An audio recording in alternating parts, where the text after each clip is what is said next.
Alright, so as I said on the last video, my name is Min준이가 and this is the story I'm going to read you. And this looks really thick, right? So there are a lot of multiple stories inside. So I am going to just read you every one of them in every video. I don't think we can read all of them. Maybe we can. So I'm not really sure. So, well, I will read you the Toy Story 2 book as I read you the Toy Story 1 in my first video. Hey Woody, ready to go to cowboy camp? Andy shouted, bursting into his bedroom. Andy grabbed his two favorite toys, Woody the Cowboy and Buzz the Space Ranger. Never tangle with the unstoppable duo of Woody and Buzz Lightning Ear, he cried, linking the toys' arms together. Suddenly, there was a loud rip. Woody's shoulder had torn open. Andy's mom suggested fixing Woody on the way to camp, but Andy shook his head. No, just leave him, said.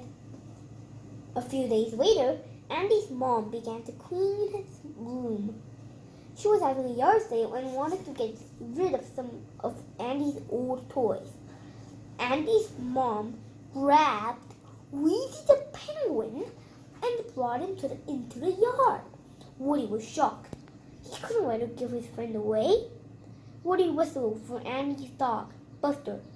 He climbed onto the dog's back, and the two raced outside to save the penguin. Woody tied Weezy to Buster's collar, but Woody couldn't hold on with a broken shoulder. He fell off Buster and was picked up by a strange man. So, see, there is a strange man, and he does kind of look kind, but I guess, and Woody kind of looks sad, like the way his eyebrows are all like perched together, and that. And in the first page, Woody's eyes looked quite content. Like Woody's eyes were like this, but now it's like this. Oh, like anyway. The man's name was Al. When no one was looking, he hid Woody in his coat. Then he hopped into his car and drove away. Buzz saw what happened from the window. He ran after the car, but he was too late. Like a toy could catch up with a car. All Buzz saw was the car's license plate and a few feathers floating through the air. Woody was gone. Buzz knew he had to get Woody back. He was trying to figure out who had taken the cowboy when an ad came on the TV for Al's Toy Barn. The man on TV was dressed like a chicken.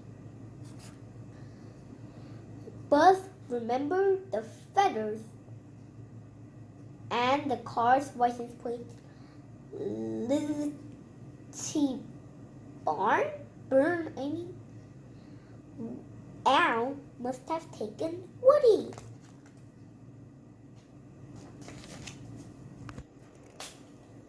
Meanwhile, Al took Woody to his apartment. As he left, a packing crate burst open. A cowboy girl named Jessie and a toy horse named Bullseye popped out. Yee-haw, it's really you, Jessie shouted. Woody was confused. Why were the toys so happy to see him? Let's show him who he really is, said an old prospector doll named Pete. Stanky Pete the prospector. Bullseye turned up the lights, reviewing items carrying Woody's picture, posters, magazines, lunchboxes, plates, and toys. Then Jessie turned on an old TV show called Woody's roundup. Woody could hardly believe his eyes. He was the star. Prospector Pete explained that the roundup toys had become valuable collectibles. Now that Al had a Woody doll, he was selling the complete set to a museum in Japan. So, in the picture, Woody and Bullseye and Jessie all look kind of happy running around the CD. I bet it's turning since they look so happy. They wouldn't look very happy if they were just running around a CD. Back at Andy's house, Buzz and the toys set out to rescue their friend. As the sun rose, they spotted Al's toy barn, but it was on the other side of a busy road. Inside the toy barn, Buzz found an amazing display of new Buzz Lightyear toys. Each one was wearing a super utility pack.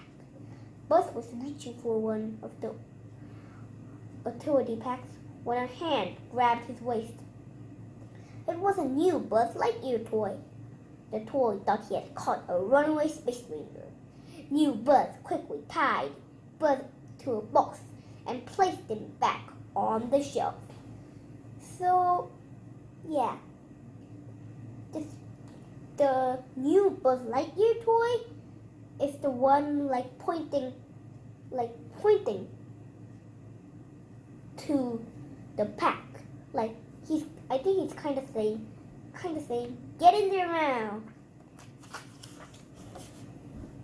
Meanwhile, the other toys had found Al's office. Listening to him on the phone, they realized Al planned to sell Woody. The toys climbed to Al's briefcase, spotting new Buzz. They called him to join them. They didn't know he wasn't their Buzz. Elsewhere, the real Buzz broke free. He followed his friends. But Buzz was being followed, too, by the evil Emperor Zurg. Da-da-dum. Not far away, Woody's arm had been repaired. He looked brand new. He was ready to go to the museum. But Woody didn't want to be sold. He wanted to go home to Andy. I belonged to a little girl once, said Jessie sadly. She played with me every day until she grew up. Then she gave me away. Even the greatest kids outgrow their toys. Woody began to worry that Andy would forget about him too. Maybe it was better to go to the museum.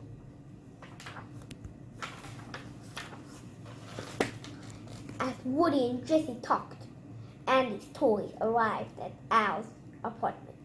Woody was confused. There were 2 Buzz Lightyears.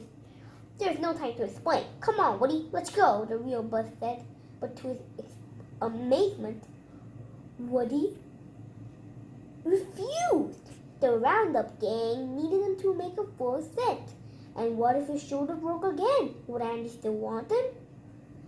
Somewhere in that past, the fan of a toy who taught me that life's only worth living if you are being loved by a kid. Buzz told Woody, I traveled all this way to rescue that toy because I believed in him. But Woody still refused to go. As the toys turned to leave, Woody watched a small, smiling boy on the TV. It made him realize how much he missed Andy. Hey, Buzz, wait, he shouted. He started to follow his friend, but the prospector blocked the way. He spent his whole life in a box, and he was ready for the museum. At that moment, the toys heard footsteps. Al was coming. And Buzz looks kind of serious, determined in the picture page. And Slinky looks kind of sad, like a dog whimpering.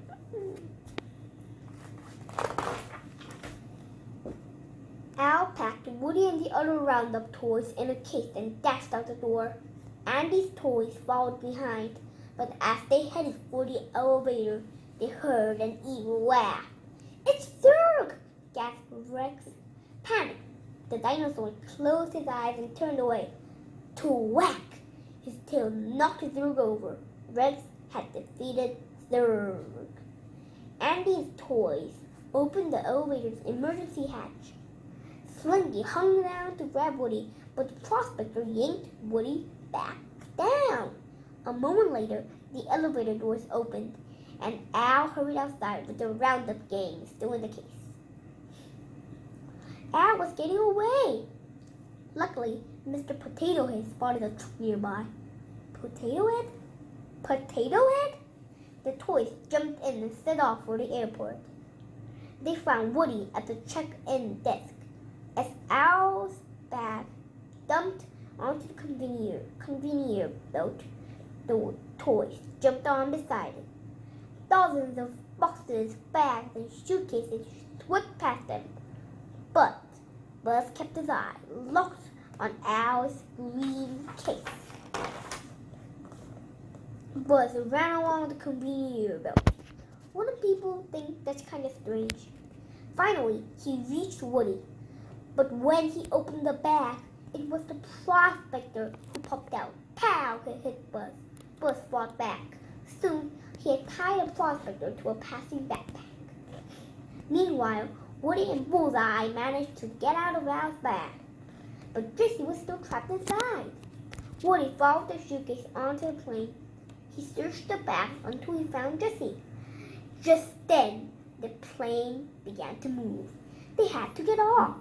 The pair found the hatch and crawled down onto the plane's wheels. Suddenly, Buzz and Bullseye rode up. Woody lassoed his post ring to a bolt on the wheels.